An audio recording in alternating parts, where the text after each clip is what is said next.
mbokk yi asalaamaaleykum ñu am mbégte ak bànneex bu rëy ànd ak yéen ci seen site la teranga point info seen émission gan bi tey jii ñu am mbégte ak bànneex bu baax dalal ki di Yoro Ba doon président bu Jëf Jël doon coordonnateur de Or Coalisé liberté et responsabilité bokk ci coalition Benno Bokk Yaakaar tey jii doon sunu gan ci présentation ñu gën ko yaatal di fàttali ni moom mooy deuxième adjoint au maire commune bu Mermoz Sacré-Cœur nekkoon na aussi troisième adjoint au maire chargé des relations extérieures et de la coopération décentralisée ci ville bu Dakar moom kooku la di Yoro Ba Yoro ñu ngi lay nuyu. waaleykum salaam suma xarit Omar maa ngi leen di nuyu techniciens yi di nuyu képp koo xam ne nii yaa ngi déglu di jàngat wala di seetaan Teranga Info bi nga xam ne nii moom la ñuy wax la vitrine du Sénégal am naa bànneex loolu ñëw seet si leen. merci Yoro ñu koy gërëm di fàttali ni sociologue de formation la peut-être bi ñu jeexal dina waxtaanee penc mi ak yenn yu ciy xew ci jamono yi. mais nekkoon nga troisième adjoint au maire ville bu Dakar yoroon relation extérieure ak coopération décentralisée tey jii ville de Dakar di def actualité ak Khalifa Ababacar Sall. ñu woo ko ci kanam ku yoon ci dikk ngir mu dem leeral lenn ci loo xam ne dénkoon nañ ko. ca ville bu Dakar Khalifa Sall di caisse d'avance. nan ngay dundee loolu yow en tant que yow mi nekkoon troisième adjoint au maire ville bu Dakar. waaw man de dama bëgg lépp loo xam ne nii ci ni ñuy doxalee réew mi la mu jëm ci mbirum saytu ni li ñuy wax autorité contractante di yore ay mbir man ay principe laa ciy demee. principalement ñaari principe lay nekk. benn bi mooy képp kuy autorité contractante maanaam képp koo xam ne nii dénk nañ la war ngaa xaar bés ñu ñëw lañ la dénk ñu saytu ko boobu mooy premier principe bi. beneen principe bi ma ciy demee ci mbir yu demee noonu mooy warul am xaj ak seen ci mbir moomu ma wax léegi maanaam saytu bi ñu war a saytu képp ku ñu dénk. ba tax na ci cas bii nga ma wax je pense que kenn mënut a priori en tout cas li tubaab di wax a priori mooy ca commencement ba rek nga condamné le fait ñuy dem di saytu ñiñ dénk. ci intérêt ci li ma jàpp man Khalifa Ababacar Sall ci intérêt am la ñu saytu ko génne na mu yore ville bi 2009 ba léegi bu fekkee ne saytu nañ ko ba gis ne ca dëgg deful dara avantage bu mag la ciy jëlee parce que opinion dafa am doole ci Sénégal te opinion bi mooy voté parce que ñiy former opinion bi mooy population bi te ñooy voté bu ko yàlla dimbalee ba ñu saytu ko ba génne affaire yi seet na gisul deful dara ce sera une grande victoire politique wax dëgg yàlla suñ ko saytoo nag ñaanaluma ko ndax suma mag la suma xarit la gis fa ay lu ñuy wolof di wax tuuxi duuna wax dëgg yàlla xam nga foofu sentiment dootul mën a dugg. dañuy doxal dëgg kon nag pour man en ce qui me concerne ci problème bi tant que egguñu ci cappaandoo ba parce que homme politique yi yenn saa yi lu nekk dañ ciy bëgg a wax mais man bëggumaa wax ci lu ma xam oo nañ ko nee nañ ñu ngi koy saytu nee nañ caisse d'avance bi daf ko doon utiliser noo xam ne nii du noonu loolu ñenn ñee ko wax moom mu ne amul lenn lu mu def ci loo xam ne nii amu fi woon wala lu ñuy tere moom ak ay partisans ñun nag ñi nga xam ne nii dañ cee bëgg a màndu dañuy déglu ba gis fan la cappaandoo bi bu fekkee ne moom moo am dëgg bu soobee yàlla kon ma ko waxee dina ci génn. mais yow amul loo ci xam yow mi nekkoon troisième adjoint au maire ville de Dakar.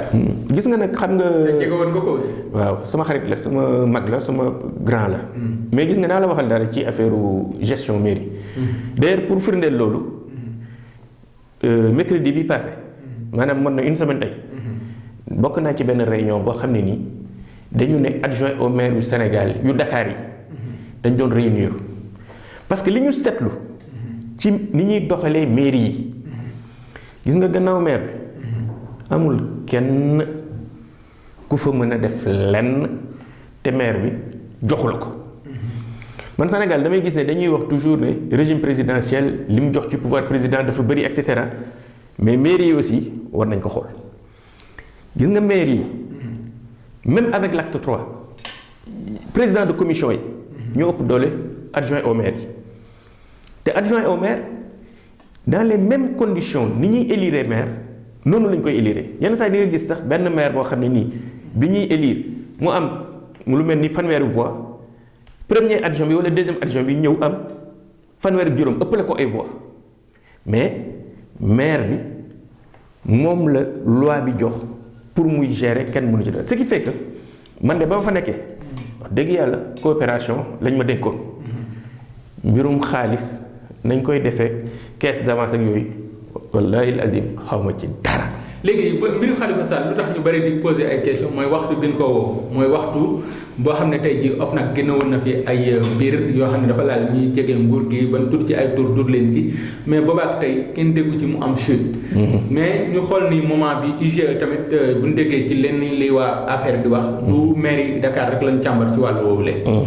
mais pourquoi Khalifa Kassé ak moment bi ñu ko def ak Bamba Fall ci kaso bi Barthélémy ñu woo ko door ko 6 mois avec sursis. mu mel ne liquider un adversaire politique moo tax a jug nguuru Macky Sall. waaw am na dañoo xam ne nii wax dëgg yàlla noonu lañ ko gisee mais xam nga sama njëlbeen wax boo seetloo dama teg ñaari principe. dama ne la benn bi mooy képp ku ñu dénk xaaral ñu saytu la mais deuxième principe bi dama ne la woon xajji ak seen waru cee am. kon xajji ak seen non fa laa jëm. am na nag ñu jàpp ne xaj ak seen am na ci li ma ci mën a wax man ci li ma xam sama xam-xam fu mu toll xam nga OFNAC lenn la IGE leneen la corps de contrôle yi ku ci nekk da nga am spécificité IGE ñoom loi bi dafa ne lépp lu ñu saytu bu ñu ci paree président de la république rek donc kese moom la ñuy jox. rapport mu tànn ci la ko neex. moom waxuma sa tànn lu ca neex mu def ko. mu def ca la ko neex mënuma wax sax la ko neex mais li mu jàpp ne loolu la war a def. OFNAC ci loi bi ci li ma ci xam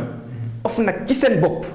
ñoom mën nañ dem saisir directement procureur donc xam nga nag il faut kon ñu différencier. mais yëguma nag procureur jiitu réew mi ak ministre de la justice ñooy kilifa moom fu ñu ko joxoon rek lay dem. non du procureur mooy dem OFNAC ci boppam laa wax. ñooy dem ci moom ñoom ñooy mën nañ jóg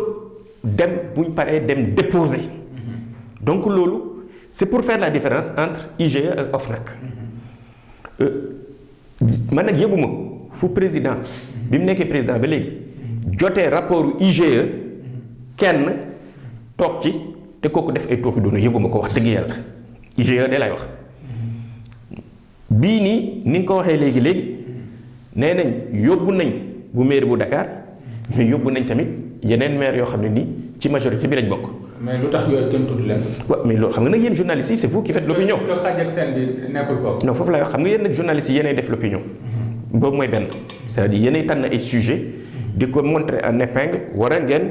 bañ ko mettre en épingle ça c'est une première chose. La deuxième chose. moi je considère que bu fekkee ne déposé nañ ko ñàkkul ne ñu ngi cay liggéey en attendant muy am ay résultats mais dafa am ñoo xam ne nag yàlla leen bindee noonu am na ñoo xam ne suñu waxoon seen wax tey réew mi yëpp jot ci du dëgg am na ñoo xam ne nag seen wax. mais moom ñu ko def est-ce que teewul xel ci yow. non mooy li ma la wax rek c'est-à-dire que man dama bëggul lépp lu may wax Omar mu leer ci sa moment Bamba Fall ci kaso bi Barthélémy. mais loolu yëpp c'est des choses différentes. te gars yi dañ ne. Macky Sall. moom adversaire bi. def na ko Karim Wade képp ku mu jox ne da nga yor bopp pour mën a jàkkaarloo moom rek moom ni mu la faagaagalee rek lay xool. xam nga loolu aussi wax dëgg yàlla nit ñee koy wax. justice bi gars yi dañ ne te dugul jaaxaanaay. waaw dem na ba am magistrat génn di ngeen lu mel noonu. wallaay mu doon loo xam ne tey jii lu dëgg sax yàq na xelu Sénégalais. mais xam nga loolu nga wax c'est-à-dire man fi nga ma gis nii. wallahi azim di wax ci lu mu wóorul loolu laa ragal moo tax may prudent ci affaire bi naa la waxal dara de maa ngi ci majorité bi de mais su ma gisoon loo xam ne nii ma am ci firnde yu la leer ne lii jaarul yoon lu ma nekk ci majorité bi dinaa ko wax ñi ma xam nañ loolu mais xam nga nag sooy wax aussi dañ ciy boole ragal yàlla nag cas yi nga fi wax yëpp ay cas yu bokkul la Bamba Fall dañu ne. c'est bien cas yu bokkul la mooy cas ñu bokk benn langue la. waaw d'accord mais xam nga nag aussi suñ ko tajee benn par benn xëy na dina gën a leer ci boppu auditeurs yi Bamba Fall dañu ne dañ ko accusé justice moo ko accusé ne njortu nañ ne la amoon maison du parti moom moo ko def foofu lañ fa mënoon a wax mooy xëy na waa parti socialiste suñ porté wutoon plainte kon Bamba duñ ko jàpp Bamba sama rakk bu baax la suma xarit la mais comme ñoom porté nañ plainte kooku nag wax dëgg yàlla bu fekkee am na ku ñuy accusé wala ku ñuy wax ne waroo woon def ni nga defee warul nekk président Macky Sall. mais justice ni muy doxee yow noo gisee. quoi justice nag dans tous les pays du monde lu ñu war a gën a mën a jagal la loolu mooy dëgg am na sax ñu jàpp ne suñu justice yi tant que procureur mu ngi nekk ci suufu ministre bi justice bi du mos a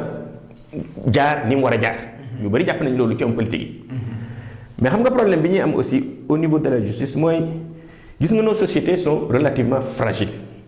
bu fekkee dañoo bëgg suñ dëkk yi am stabilité aussi il faut ñu éviter jël justice jox doole bu jéggi dayoo juges yi ak yooyu ba nga xam ne finalement dañuy tomber ci li ñuy ooyee la république des juges parce que république des juges aussi il faut ñu moytu ko ce qui fait que chacun a sa philosophie de la justice am na ñoo xam ne dañoo jàpp ne justice bi dañ ko war a libérer complètement mu dem nekki pouvoir fële di dogal ay yëfu boppam kenn du ci dugg am na ñu jàpp ne nag président de la république moom la askan bi yëpp booloo tànn ce qui fait que luy munti yëngatu ci réew mi war na cee am bët ndax moom lañ dénk réew mi. waaw Yoro Ba président jëf jël ñu avancé tuuti ñu ngi wax ci caisse d'avance. te yow da nga ne lépp loo xam ne day lu ñu pour sellal al réew mi yow. daal loolu sa taxawaay da ci am solo. loolu ñëpp a ci ànd. mais est-ce que war na egg ba ci càmbar ci caisse noire tamit xaalis yooyu ñu utiliser jamono yi doomu Sénégal yi bëri du sonn ay nit jël ab xaalis teg ko ci boy di ko doxalee ci ñoo xam ne doo xam ne am na transparence am déet assemblée nationale la même chose est-ce que jotul wàll woowu ñuy xool ci. waaw bon gis nga nag affaire caisse noire. li ñu ooyee dafa war a leer lépp. waaw xam nga li ñuy ooyee caisse noire en réalité nit ñee koy ooyee caisse noire mais ça s'appelle des fonds spéciaux te man ci li ma xam ci li ma jàng mennum président de la république kese moo am droit ci caisse googu ñuy wax caisse noire te muy tudd les fonds spéciaux mairie lii ñuy ooyee nii caisse d'avance bi. en fait ci beneen chapitre budget bi la nekk mooy bi ñuy ooyee dépenses diverses ci li ma jàngat ci journaux yi Pape Diop bi mu nekkee maire moo defoon benn arrêté pour mettre en place la caisse d'avance maintenant est-ce que war nañoo régulariser càmbar affaire caisse yooyu def ci benn doxalin ba nga xam ne nii day leer nañ loolu man ànd nag ci yow 100% parce que nag mënuñ laa dénk nga jël xaalis bi di ci def lu la neex waaye bu fekkee ne présidence de la république la bu ñu fàtte nag lenn xam nga président day xam lu nit ñi xamul damay joxe exemple bu banal bu ñu toogoon fii am problème ak benn dëkk sunu voisin mu sonal ñu lool ba nar a déstabiliser sunu réew ñu war a jël ay nit yónni leen fa ci secret pour ñu def fa ñu daaneel président ba fa nekk par exemple rek lay joxe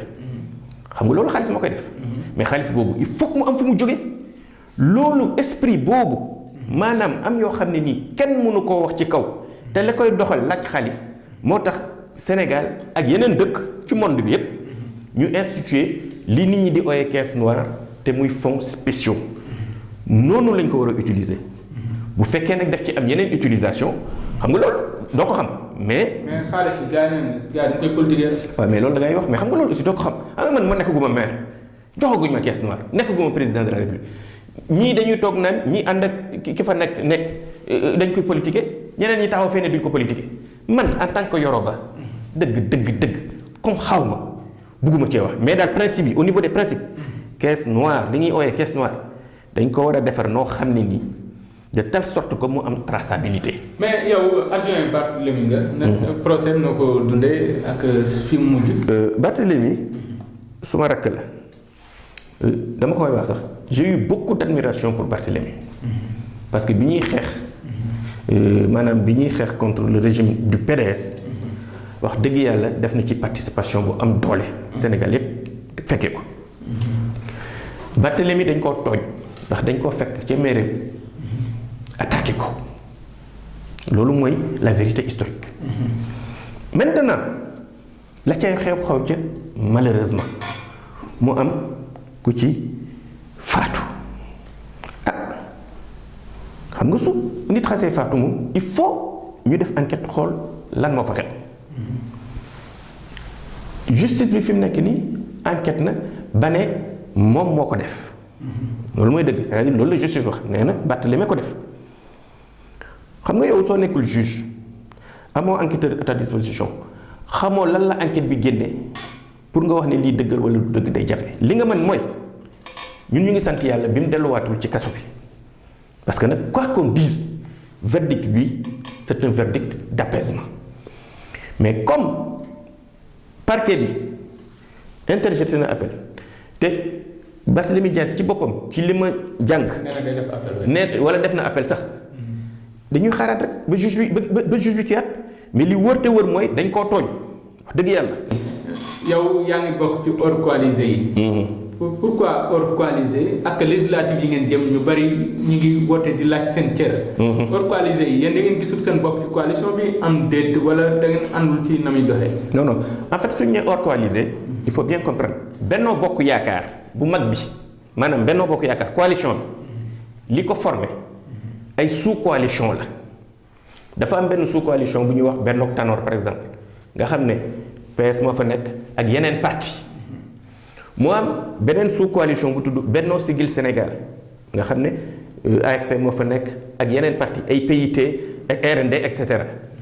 nga jël beneen sous coalition bu ñu tuddee groupe des hors coalisés leer maanaam mooy bi nga xam ne nii man maa koy coordonné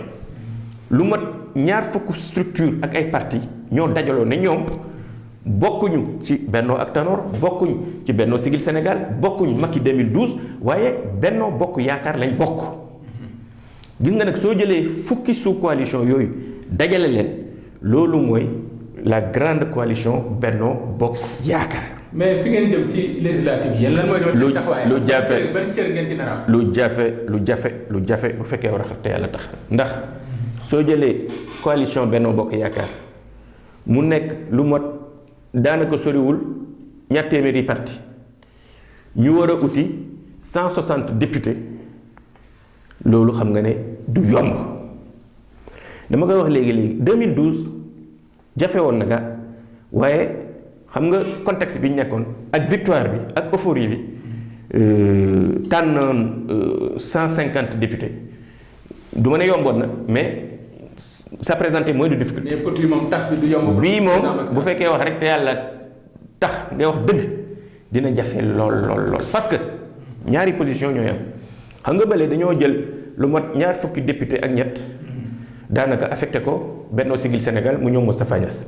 jël ñaar fukki ak benn affecté ko Benno Tanor li ci des defe naa waa APR jël ko ak li opposition bi jot a jël et cetera noonu lañ ko defee woon mais xam nga bii yoon du mën a demee noonu. parce que groupe bi ci mel ni groupe bii may coordonné muy groupe des hors coalisés mais jàppuñu ne dañoo war a def liste noonu génne leen ci bañ set duñ ci am dara nga jël beneen groupe boo xam ne nii soo jëlee beneen sous coalition par exemple bi may ñëw sama bopp mooy nga jël Maître Sèye moom it dafa am sous coalition Djiboka am na sous coalition Macky 2012 ci boppam tas ñaar am républicain doomu réew mi et cetera xam nga kooku sax du yomb comme benn moo tax man li may oo les différents partenaires mooy ñu jiital réew mi jiital askan wi bañ a jiital seen bopp parce que te loolu li koy solutionné dëgg-dëgg si suñ demee fu gën a kawe poste yi li ci gën a bëri nit ñi suñ koy xëccoo c'est parce que ci loolu rek lañ compté pour mun a dund gis nga tant que politique bi nit ñi koy def ci politique bi kese la ñuy compté pour dund xëccoo bi du jeex mais bu fekkee yow li ngay jiital mooy intérêt réew mi da nga bëgg a liggéey réew mi dëgg-dëgg am nga leneen loo jàpp loo xam ne nii bëri na néew na yaa ngi ciy góorgóorlu defe naa am na loo xam ne du la ko jaral. Macky 2012 mi ngi wax ni Barthélemy Dias lañ bëgg mu doon tête de liste. Jean Paul. am ñu ne ñeena ñaas. mooy li ma la wax rek mooy bataille bi nekk fii xam nga comme ay sous coalition yu bëri la ku ci nekk yaa ngi seet nan ngay mettre en valeur sa sous coalition waa Macky 2012 ñoom dañoo jàpp ne comme ñoom mos a ànd ak président Niass nee nañ ñoo président Macky balaa Macky di falu ñoom dañoo jàpp ne comme ñoom ñoo am légitimité historique ñoom dañoo jàpp ne assemblée nationale bi parce que nee nañ Macky 2012 amul benn poste bu important du primature du assemblée nationale du haut conseil du kii moo tax ñu ne ñoom léegi nag jot na bii yoon ni ñu jox leen poste bu mag am nañ ci droit mais waa Benno Siggil Sénégal aussi nee nañ ñoom gis nga seen réunion ba ñoom jàpp nañ ne loolu laa lay wax président vraiment dina am soxla. mais sociologue de formation nga. ñu wax un peu ci parti politique boo gisee PS mi ngi yëngu. nga gis PDS aussi. nga gis APR tool mi ngi bëri ak violence politique bi am xëccoo bi daal gars yi àndatuñu ak seen sago. loolu da nga koy jàngatee en tant que sociologue. xam nga si politique. xam nga violence politique nag malheureusement et c'est malheureux à dire mais c'est comme ça depuis li ñuy wax wolof naan atum Blaise dafa am ci Sénégal. lu waral gars yi daw askan wi wala seen poste. ñi ci def yenn violence yi bu fekkee wax rek te yàlla tax te wax dëgg seen mbiru bopp leen tax a jóg parce que man dama jàpp ne bu fekkee ne askan wi kese la tax a jóg askan wee tax li ngay ut nga koy xëcc am na loo xam ne du la ko jaral ci violence ak ci jamaate ka reete ak yooyu du ko jar donc d'un point de vue purement sociologique ce sont les appétits de chacun mooy tax ñuy egg ci yenn situation de violence yi moo tax ma ne la il faut que gis nga sunu réew yi pour mu dox il faut que dès le bas âge parce que soo jàppee Sénégal gis nga indiscipline bi fi nekk aussi indiscipline bi dafa généraliser loolu suñ ko bëggee dàq ca tout tànke fa la ñuy commencer di jàngal xale yi yenn valeurs yi ba nga xam ne dañ koy màggaale bu fekkee ca daara ja la en général day ñi jàngee ci daara yi du ñu am façon problème yooyu c'est ceux qui ont été à l'école française en général ñooy am yenn comportement yi sur le plan politique. mais violence ak insécurité bi tar. waaw peut-être foofu lañ jeexalee. nga wax ñu un peu ci jëf-jëf. noo ko jàngatee loolu violence bu tar bi gars yi di faataate mu mel ni tamit police dafa am benn genre impuissance parce que bu dee ba ki ko jiite taxaw naan askan wi war nañ mën a jël les devant loolu problème la. waaw non loolu moom ni mu ko waxee moom su ma doon moom du ma ko waxee noonu man dama jàpp ne xëy na li tubaab naan langue bi moo fourché defe naa li mu bëggoon a wax mooy bu fekkee yow gis nga kuy def lu bon nga dénoncé ko wante mënuñ oo population yi gis ku yore fetal di braqué yow nga ñëw naan da ngay xeex ak moom loolu moom yoon mun mën naa loolu moom kenn du ko def te kenn waru ko wax nit ñi ñu def ko moo tax ma jàpp ne moom ci boppam xëy na dégguma exactement lu mu wax mais bu fekkee ne li presse bi wax la wax kooku moom njumte la li ñu mën a wax mooy population bi effectivement ku ci gis loo xam ne nii day raam jëm ci ñag ba balaa ma ogg ci ñag ba nga oo ñi nga war a oo ñoom ñu réglé ko donc sur li directeur de la police wax loolu laa ci mën a wax violence bi nag d'une manière plus générale cause yi dafa bëri trop kenn mënu émission bi di doy pour ñu lim ko mais mën nañ ci wax rek yenn yi d'abord ñàkk bi mu ngi ci waaw ñàkk ba ngi ci wax dëgg yàlla moo tax il faut que ñu lañ doon liggéey ñu liggéey lu ko ëpp fuuf pour wàññi pauvreté bi ci yenn niveau yi wàññe ko wàcce ko ba nga xam ne nii parce que am na yoo xam ne ci yenn dëkk yu mag yi doo ko fa gis di toj kër yi di sàcc ay téléphone ak yooyu xam nga am na dëkk yoo xam ne niveau de vie bi ñëpp am nañ téléphone donc joxraatu ngay sàcc ak yooyu donc pauvreté baa ngi ci éducation bi ma la wax mu ngi ci aussi waaw parce que nag il faut que nit ñi ñu jàngal leen discipline parce que benn suñ défaut yi ñun au Sénégal c'est que les gens quand même sont relativement indisciplinés ci circulation beeg ci lépp da nga koy gis su ñu defee ñaar yooyu je pense que dina commencer am tan ba pare nit ñi les valeurs africaines de solidarité parce que léegi da ngay dëkk ci koñ ñaari kër yu taxaloo duñ sa xamante xam nga yooyu yëpp aussi c'est des choses yoo xam ne nii suñ ci indee solution yàlla mun naa def. insécurité bi wàññi réduire aussi les inégalités tamit ah. parce que dañuy gis gars yi ci nguur gi yor alal ju bari toog fële yor arrogance boo xam ne bu ñu xam nu koy tuddee ah peut-être loolu aussi problème la li mais ñu bàyyi la ñu terminer ak jëf-jël ak lan nga. voilà loolu nga wax noonu humilité moom c'est la marque des grands hommes képp ku ëmbalul moom fa nga jëm du sori ça c'est sûr et certain. bon donc pour maintenant li ci des ci affaire jëf-jël bi li ñu ci mën a wax lu tuuti la xam nga jëf-jël. man waaw bon comme tous les partis plus ou moins dafa am na crise il faut dire les choses clairement mais loolu li ñu ci mën a wax lu gàtt lay doon xam nga ñun en tout cas man li ma concerné 2007 la ma taal njëkk oo ne ma comme dafa xawoon a jagadi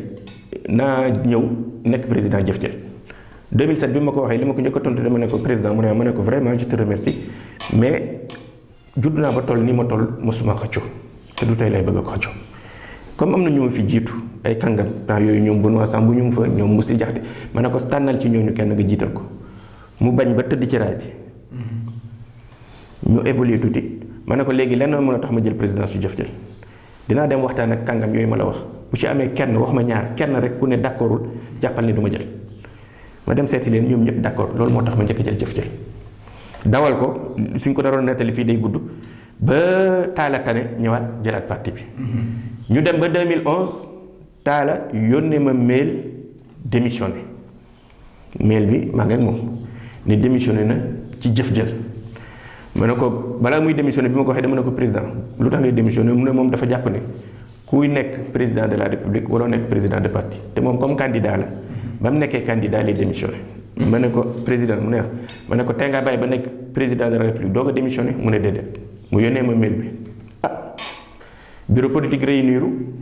man en tant que vice président ma jëlaat présidence Jëf Jël ñuy dem di dem ba 2012 yu bëri sotti naa ko parce que temps bi moo ñu ko may 2012 ñëw ñu dem élection deuxième tour Macky génn ñun Jëf Jël ñu ne diggante Ablaye Wade ak Macky Sall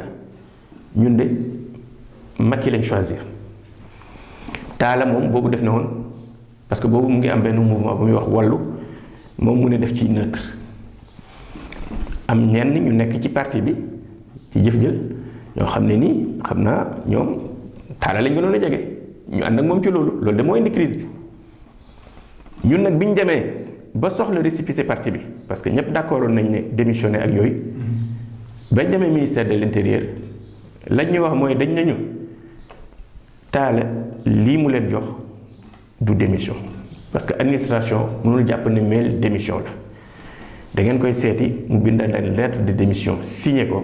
ngeen ñëw ñu doog leen a jox kayit gi boobu ba léegi nag mën nañoo jot ci lettre de démission bi te dégg naa temps yi am na ñenn ñu jóg ne def nañ congrès Jëf Jël defaat nañ Talla président d'honneur lenn daal laa bëgg wax dëgg yàlla bu fekkee Talla dafa soxlawaat parti bi mais wax dëgg yàlla na ñëw wax ñu ko. bu ñëwee wax la nga ñu delloo ko parti bi. Allah yow pare nga pour delloo Jëf Jël Talla si. yow xamu leen ma sax amul lenn ci àdduna loo xam ne mënuma tàggoog moom amut. loolu moom information. ñun jullit lañ. pare nga pour joxe Jëf Jël kon émission bi jeex na. mais nañ ci temps bi. bu fekkee ne démissionné na ñu jël bu fekkee def ne dafa buggaat parti bi jarul wër loo na ñëw rek ne ñu delloo leen ñu parti bi ñu delloo ko ci jàmm ak salaam. nga mu doon président bu Jëf Jël di Yoroba ñu am mbégte ak bànneex baax dalal ko doon deuxième adjoint au maire Mermoz Sacré-Cœur mais aussi nekkoon troisième adjoint au maire ville de Dakar yoroon relation extérieure ak li jëm ci coopération décentralisée ñu koy gërëm bu baax di ko sant di fàttali ni mi ngi bokk tamit ci Benno Bokk Yaakaar jiite hors coalisé mooy seen coordonnateur Jean ak Vincent ñoo ma doon jàppale Omar Bun Khattab nekkoon ci kàddu gi mbokk yi kon ànd leen ak seen site la teranga.info